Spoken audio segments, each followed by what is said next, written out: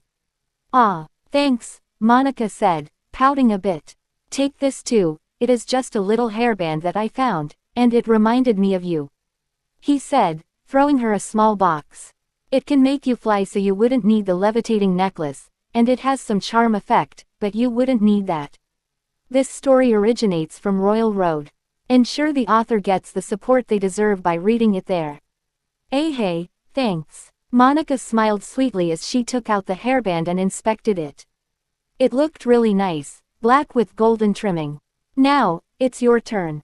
Big sis, he turned to Arya. So you really remembered me, she said, trying not to appear excited like the little girls. I have 2 things for you, he said, first taking out a sack and giving it to her. This is a whip made out of an earth dragon skin. I thought this weapon would really suit you, he said as Arya took the whip and gave it a look. Don't underestimate it, this thing can make even a dragon wail in pain. He said. It was the same brand Lyra used. In fact, the little girl was the one who recommended it. What else? She asked with disinterest. Did he really take her as some kind of dominatrix? This, Victor said, taking out a wooden box with a pair of golden bracelets inside. Although simple, they looked really pretty with a strange, magical pattern etched on them. Those are not magical weapons, but they are made from very rare minerals. I thought they would look good on you, he said. Ah, thanks. Arya smiled as she grabbed the box, totally missing Victor's smirk. Those bracelets were, in fact, magical. They had the function of being able to bind the movement of the one wearing them. Just something to make his nights with Arya less dangerous. What about me? Margaret asked with a frown as she noticed her depraved expiration. She seemed to have figured out something. I already gave you that technique book yesterday. You mean that? Margaret frowned. Well, it is not bad, but that's it. Of course not. Victor chuckled, taking out a small square box that he placed in front of Margaret. This is? Margaret asked as she grabbed the box. Don't open it, he warned. It is a set of magical portable bedroom furniture. Whenever you travel, you will be able to take all your room with you, he said. It's a bit heavy, but you can put it in your ring. Oh, Margaret nodded. What else? She looked at him. Victor chuckled. Take this too, only use it for personal protection. Don't even think about using it for something else, it is very dangerous. He said, giving her what seemed like a cylindrical object wrapped in a black cloth. Bind it with your blood later, it is pretty high-ranked. Cool, Margaret nodded, picking the side of the cloth to look at the thing inside before quickly covering it back and nodding. It was an extendable spear with thunder attribute. Yeah, it can also vibrate, so Victor had to give it to her with a warning. I will use it carefully. Victor rolled his eyes as he took 2 boxes and threw them to Beta and Gamma, who were feeling a little jealous. Those are for you, bind them later, and use them carefully. Ah, thanks, young master. The girls quickly smiled. What he gave them were 2 very stylish elven storage rings with huge inner spaces. Victor sighed, then took out 2 boxes. Hilda, the small box is for you. It is a Phoenix Youth pill. It will be very good for someone your age. He said. This thing was cheap, as he had to fight for it in the auction. A person could only take one in their life, and it would slow down aging. Young master, I am in my 30s. Hilda rolled her eyes as she grabbed the box, planning to take that pill later tonight. I know, it is tough being that old, he sighed.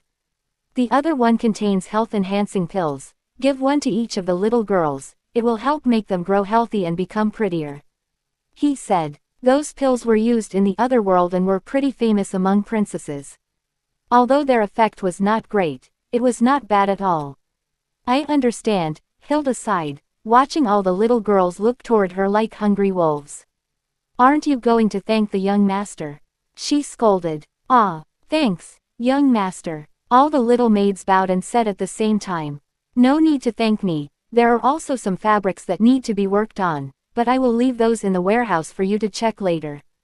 Victor chuckled. Now, come on, let's eat some cake, he said, making the little maids quickly hurry to start filling dishes for everyone. Even Alpha got to have a small weighted, shaped piece. Was that really chocolate cake or something else?